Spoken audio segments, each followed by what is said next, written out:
The Assembly of First Nations confirmed last month it secured a $47.8 billion commitment from Canada to reform First Nations child and family services. Under the agreement, Canada will provide funding for 10 years for the reformed program and for housing. The AFN is now holding engagement sessions to secure support for the final settlement agreement. However, not everyone is on board. There are some significant concerns that arise in terms of being able to really lock down this money for kids and ensure that it actually benefits the children and supports First Nations and their agencies for success.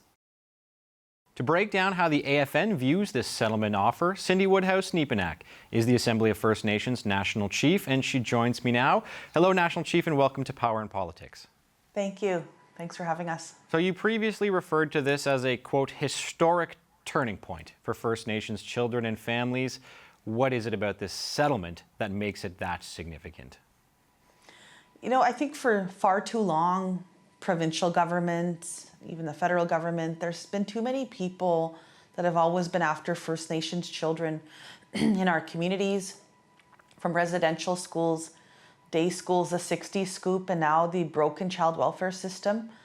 And I think we have a real opportunity here with this announcement of $47.8 billion to do some real work over the next decade to reform some of these systems, to give First Nations a lead back towards our children, which we've never given up.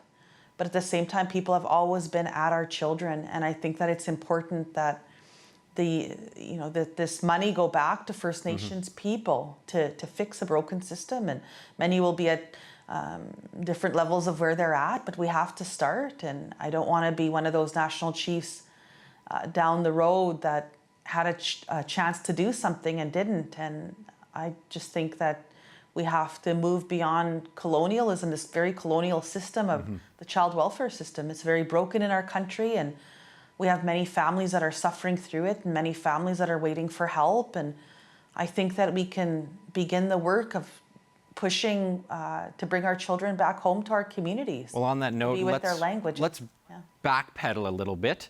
The AFN has been in litigation at the Canadian Human Rights Tribunal since 2007. The goal of this agreement is to resolve that complaint and end the chronic underfunding of on-reserve child and family services for good. Now the offer is nearly $50 billion. That's a lot of money. What can you tell us about what exactly that money would go towards? Of course, prevention. We want to move towards a prevention system as opposed to rather than apprehension. Sure. As opposed to apprehension, absolutely. And I think that it could do a lot of good. There's infrastructure needs to be built, new systems need to be built. First Nations need to find a way of where they're at and find out what's working for them and what's not working. Maybe some things are working for them now, but maybe they want to change some things and really take control and start to develop their own laws and occupy the field of child welfare.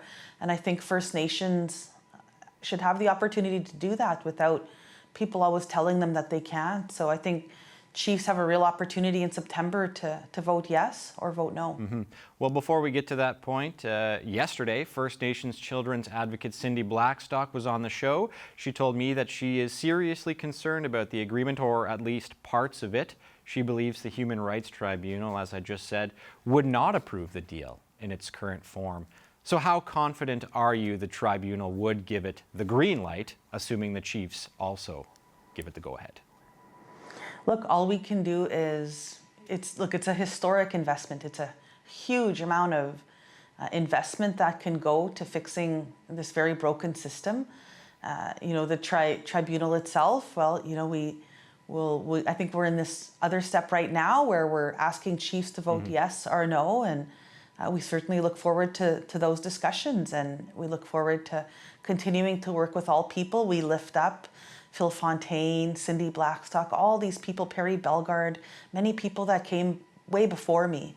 And I know that it's been, we've been at the negotiating table now, making sure that, as Chiefs have instructed us year after year after year to get a deal on the table that they're comfortable with to move forward on. And I think Canada needs to seriously look at that and take direction from First Nations, not from themselves. They've been failing First Nations for far too long. So what are you hearing from the Chiefs as you engage in these sessions across the country right now?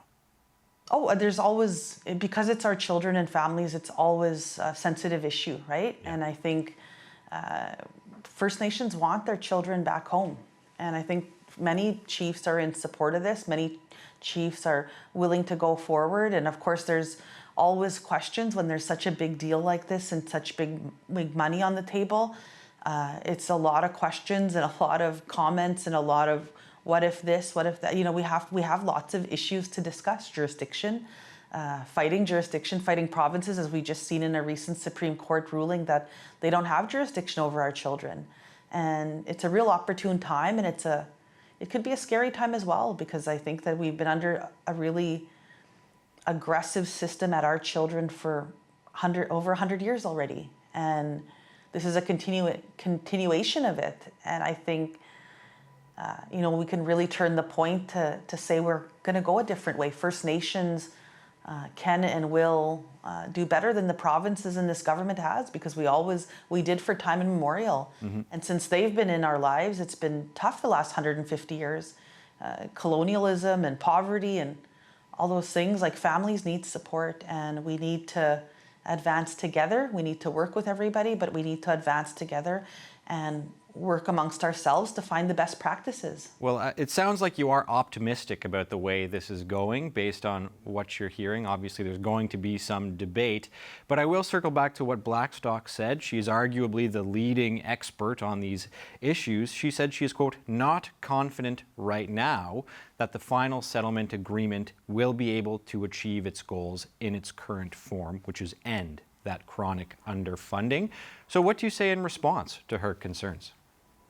Look, we look forward to continuing to work with Dr. Blackstock. We look forward to having her present at the Assembly. We look forward to, you know, major discussions on this issue. It's such an important issue. And how do we go forward? I think First Nations, for the first time, will be able to be in control of this funding. For the first time, First Nations will be able to be in control. And I think that that's a good thing. And I think that we're going to always need experts. We're going to need people to assist First Nations people, and we can't do it alone. So, you know, we look forward to that, and we look forward to hearing from Dr. Blackstock at the Assembly. Is it possible to make amendments or modifications to this agreement if you do get certain feedback from experts or the chiefs? Look, it's the Chiefs' Assembly, absolutely. The Chiefs are in control. Mm-hmm. And I think that it'll be a great discussion, and a long overdue discussion. Families, First Nations kids have been waiting for a long time for something to change. The current system in its current form is not working. It's tearing apart First Nations people. We see people on the streets of, you know, any city in this country, and 90% of the time those kids are from the child welfare system, because the day they enter 18, they enter extreme poverty. And we have to change that system. And I think that it's a long overdue discussion that has needed a national discussion, debate, comments, and the path forward. And I think helping each other as First Nations people, that's how we're going to get there. And it's not going to be governments or anybody else telling us what to do, or lawyers or professional experts. It's going to be from within ourselves, within First Nations people. National Chief, we're already out of time, but I will ask you before we let you go, what are the next steps? What's it going to take to get this over the finish line? Oh, absolutely. Look, we need to talk to all First Nations across this country. We've been, as you know, it's been a busy summer. We've been going from, you know, different communities, different provinces, different territories, different traditional territories. AFN has now three virtual upcoming sessions virtually that anybody can join. The agreement's online at AFN.ca. Please feel free, anybody can feel free to read through it. And of course, we have the discussion, debate, and hopefully a resolution on the path forward September 17th, 18th, 19th in Treaty 1 territory in Winnipeg, Manitoba. A lot happening. All right. National Chief Cindy Woodhouse, Nepinak, thank you for your time. Thank you.